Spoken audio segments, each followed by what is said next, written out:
大家好，欢迎回到火星加密频道。那今天币圈的头版头条肯定就是关于币安 CEO CZ 赵长鹏辞去 CEO 职务，并面临刑事指控。但为什么说这样一个利空的事件却有可能为加密行业的未来铺平道路？那今天这期视频我会为大家来详细的概述币安与美国监管机构达成和解的过程，以及在这个事件当中币安和 CZ 到底犯了什么错，那事件发生之后市场的反应又是如何，各位行业专家人士的观点到底怎么样。那最后我们会做一个总结，并且我也会提出自己的观点。那最后的最后，我们也会来看一下我们散户投资者目前到底是在恐慌还是在抄底我会公布一下投票的结果。好，那首先我们来看一下这个事件的经过是怎么样。那首先是美国的监管机构，也就是 SEC 的会议决定判定币安违反了美国反洗钱刑事要求和银行保密法。那么目前双方是达成了和解协议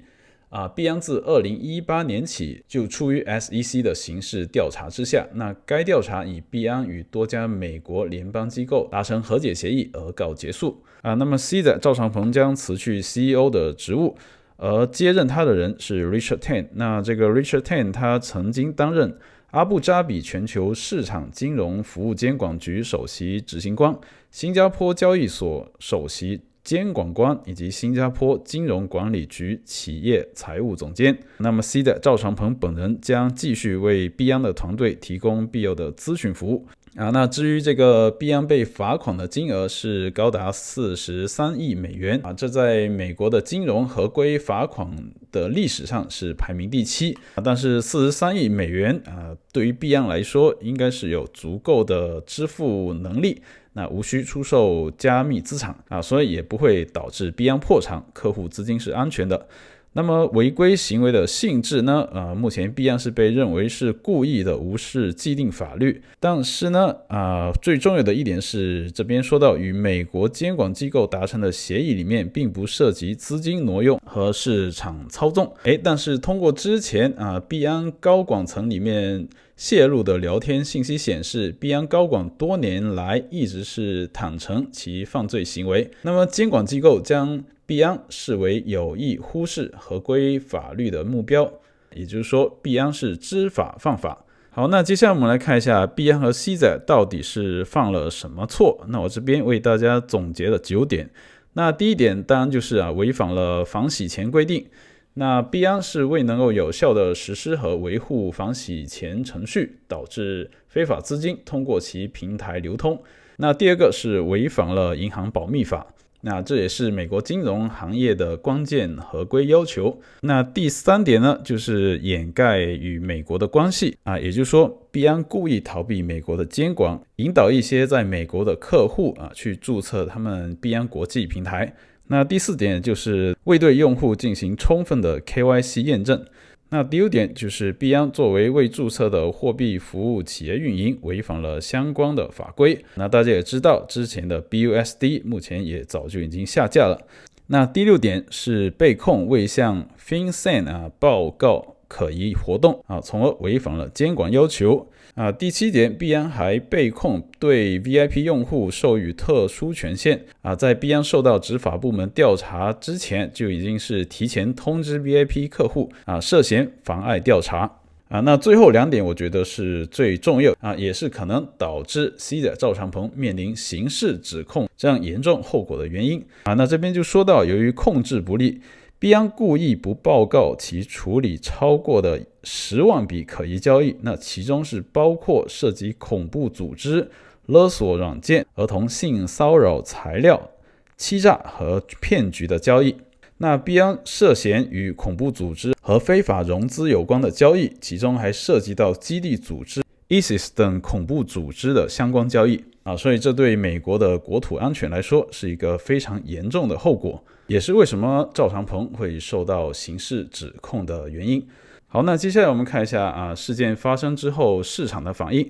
那首先当然是反映在币安的自家代币 BNB 上面。那事件发生之后 ，BNB 在24小时的价格是跌到了223.4美金跌幅超过14%但是目前价格有所回升那事件发生之后很多的投资者开始更加关注其他主要加密货币交易所的合规性和稳定性，那可能导致资金流向其他交易所和市场份额的重新分配那到底是哪一个交易所可以接过币安老大哥的位置，也欢迎大家在留言区评论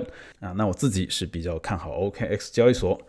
那第三点就是今天尽管币安事件引发了一定程度的关注和担忧，但是整个加密货币市场它的反应是相对平静的，并没有出现大规模的流动性流失和恐慌性抛售那币安平台在事件发生后只是流出了10亿美金。好，那紧接着我们来看一下各个行业专家人士的观点那首先是来自彭博社他们是预计赵长鹏的刑期不会超过18个月，本来是有可能面临10年的监禁，但是因为他有一个认罪协议，所以估计不会超过18个月但是美国司法部尚未对赵长鹏的监禁时长做出最终决定或将推迟6个月进行宣判那第二个就是来自 SEC 的官员称诉讼并不是执行监管最有效的方式这是他们工具箱中的一种工具但他们还有其他的工具换句话说就是 SEC 想要收拾你他还有其他的办法。那第三个就是来自 Coinbase 的首席法务官那他是认为美国的执法监管的方式只会增加消费者风险，并将客户和创新赶出美国。那么他认为加密货币不会消失，我们需要的是更加明确和合理的监管。那 Coinbase 的 CEO 也在推特上面发文表示今天的新闻再次证明以艰难的方式去做是正确的决定，我们现在有这个机会开启这个行业的新篇章但是美国的司法部长却说币安平台容纳了世界各地的犯罪分子，他们利用币安转移被盗资金和其他犯罪所得，币安将利润置于美国人民的安全之上那这边显然是给币安和赵长鹏上纲上线那下面这个就有意思孙宇晨孙哥也是第一时间的过来给赵哥贴贴金拍拍马屁称赞西仔赵长鹏将加密货币行业推向前所未有的高度那当然也有专注于链上数据分析的 Nathan 他们的 CEO 也是出来安抚市场因为链上数据显示事件发生之后从币安平台流出的资金只有10亿美元但是币安目前仍控制着650亿美元资产，而且这也并不是币安第一次应对如此大规模资金外流的情况所以作为币安的用户也不用太担心。那最后我们来看一下全球数一数二的比特币矿池老板神鱼他也发推表示美国司法部与币安达成的和解监管协议为比特币现货 ETF 是扫平了道路，感谢西仔赵长鹏对行业的卓越贡献所以我们这边看下来就是在华人里面还是比较支持西仔赵长鹏本次的举动的但是美国的官僚机构对他是恨之入骨。那当然站在不同的立场，大家的观点不一样是可以理解的，但是最重要的是我们来总结一下到底这一个事件对我们有什么影响。那第一个就是西仔赵长鹏本次可以说是以退为进，那最终是与 SEC 达成了协议，保住了币安可以继续运营，避免破产的风险但是他自己有可能会被追究刑事责任但目前还没有定论，所以接下来我们也会为大家持续报道。那第二点就是币安的客户最关心的资金安全那我们刚刚也讲到，目前挤兑风险是极低的，那客户资金也是安全的那第三点就是关于币安本身未来将面临一系列的挑战所以呢这可能会导致币安失去市场份额，甚至被其他的交易所取而代之那这一点也不意外在整个加密货币的历史上总是长江后浪推前浪。好，那第四点就是市场对这一消息的反应是相对平稳，并没有出现流动性的损失以及急于退出的情况。那这一点也从侧面的反映目前市场的情绪还是比较好的，并没有出现像去年 FTX 暴雷时那种恐慌的抛售的情况所以最后我自己的观点就是加密货币与监管机构的斗争将是长期而艰难的并且会受到不公平的侵扰和官僚主义的伤害但是从这个事件发生后对 BNB 和比特币价格的影响，我们可以清楚地看出币安在这里面的风险敞口已经是众所周知并且已经是被定价了。那么至此本轮熊市里面，我们之前最担心的最后一颗雷就此排除，也为新一轮牛市铺平了道路。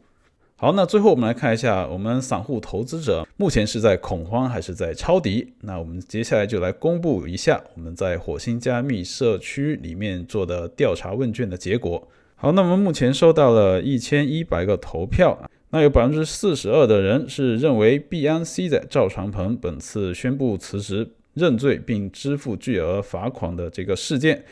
只是牛市里的一个小插曲他们在逢低抄底那有趣的是目前做空 BNB 跟抄底 BNB 的人数是刚好一样的那只有 17% 的人是相对的悲观，认为牛市没了，快跑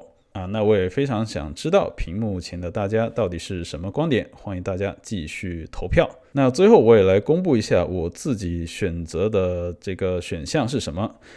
那我其实跟大部分人是一样觉得这是牛市初期的一个小插曲，应该逢低抄底但是我肯定不是一次 all in而是采用期权的方式分批买入那这也是我最近发现的一个比较好的抄底的策略。那在下一期视频里面我会给大家详细的介绍，欢迎大家继续关注火星加密频道，打开小铃铛，期待下一期视频和你见面。好，感谢大家收看本期节目，我们下期再见，拜拜。